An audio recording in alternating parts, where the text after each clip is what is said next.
everybody, Tooth here. How's it going? Had to go do a lot of driving. Got stuck doing a lot of driving today, and turned on YouTube because I got tired of listening to music. I watched one video about a gun I'm not going to buy. Not really that interested in it. I just like the creator. I like his humor sometimes. And we were sitting there kind of talking about listening to this, and then it rolls off into other videos talking about how much ammo to carry in a shit hit the fan scenario. And as I was kind of listening to this, a lot of videos popped up. Two, three mags, one of the weapon. Um, like I said, I think I said it in my previous video. I gave to my little brother. I'm not a grunt. I'm a pogue.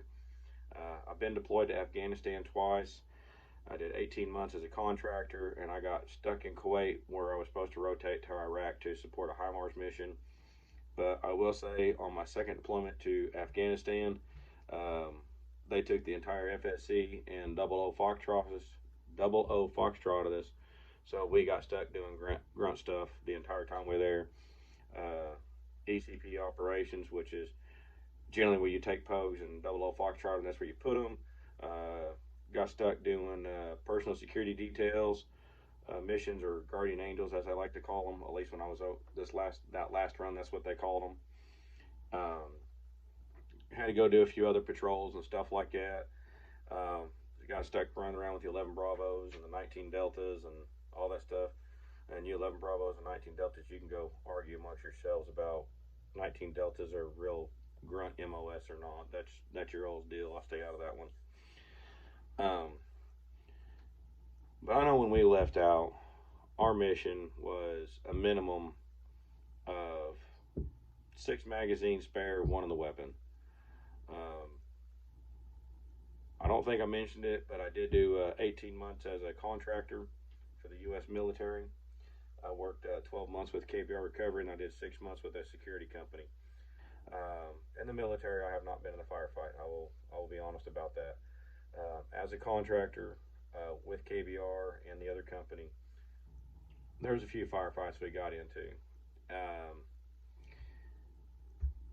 Granted, we didn't just really get doing the KBR recovery thing. We just really couldn't break contact and run away.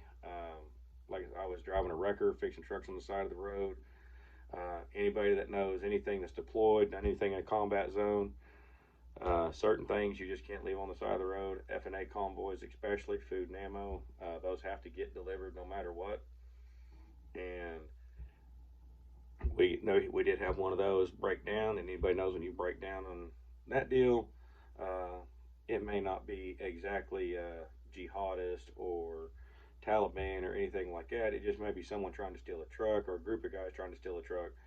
But we did get into firefights with those situations. And I will say this: I watched our security detail that was with our convoys, most usually U.S. Army personnel.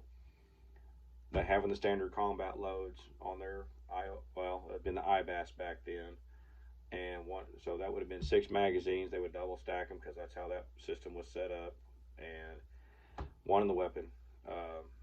Still the basic combat load we run nowadays. I do recall one firefight we got into, and I wasn't shooting. I was hiding behind the truck. I didn't have a gun. I was being a bitch. I ain't gonna lie. But anyway, the one soldier that was next to me, his Humvee, he was taking cover behind. It was getting hit pretty hard, and of course that's where I was sitting too. And of course it doesn't help when you got an unarmed person sitting there going shoot the son of a bitch, and he's trying to make accurate shots. And I don't remember what the distances were. I don't know what they were engaging at, but I will say this: that firefight didn't last very long. When the M2 finally got up and going, because it jammed on its first round, when it got up and going, that's what ended the firefight. But I watched this soldier burn through damn near every magazine he had in that firefight. Now, was he shooting accurately? I don't know. But was he doing what he was supposed to be doing? I don't know. I'm not him. And that was several years before I joined the military and found out how things worked and how they did stuff.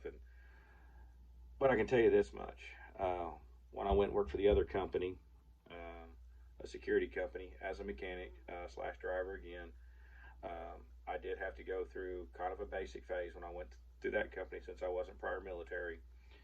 in country, and the individual that put that course on there has had one of the best shooting courses, which would have been my boss, that I've ever seen anybody put on, because he had you shooting in some of the weird, most uncomfortable positions you would try to avoid in shooting and try to shoot accurately. And it sucks. It's hard to do.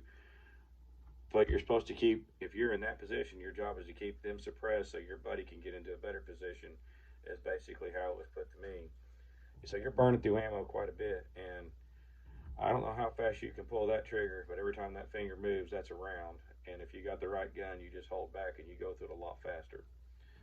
So if you want to sit there and go, it's the end of the world, this is what I'm training for, and this is what I'm doing, if you only want to run 3 magazines, that's on you.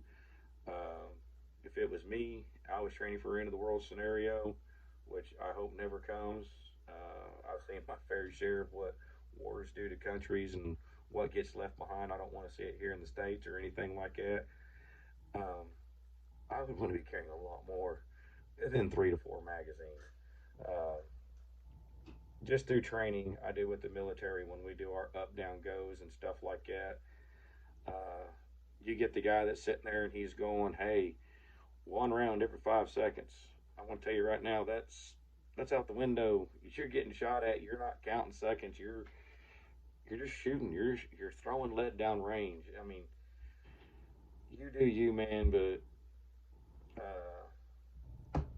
one guy that came on there and was talking about it was Grunt Proof. He just an easy name to remember. That's why I remember it. And there was a couple other guys that went on here, but a majority of them were just like minimal, minimal, minimal. I'm like, man, I just no, I don't agree with this at all.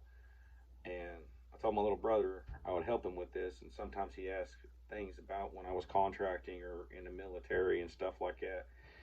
So I'm going to help him out. I'll send him this video. He can put it up, do whatever he wants to do with it, just like the last one. Um, if you're worried about size, weight, and constraint, and you're talking about running a metalist rig, just go get you a chest rig. Um, when I'm out training and I'm not wearing my IOTV, my plates, any of that stuff. I'm just wearing a chest rig. Um, yeah, we even us pogues still have to go do grunt stuff from time to time. And what is it? Your average IOTV plates, just the plates in them, front, back, side plates in them, you're looking at 30, 40 pounds. The flick, the issue now, the panel, it's 9 magazines. That's 9 pounds. You're going to put a 3 pound IFAC on it, and whatever else you think you might need. But bare minimum, 9 magazines and a 3 pound IFAC, you're still a lot lighter than wearing an IOTV with plates in it or a plate carrier with plates in it. Some of them plate carriers on the civilian side are still heavy. The plates themselves are just heavy. Period. You're looking at on average somewhere between 4 to 7 pounds for level 4 SAPI plates. So just something to think about. Y'all have a good one. Later.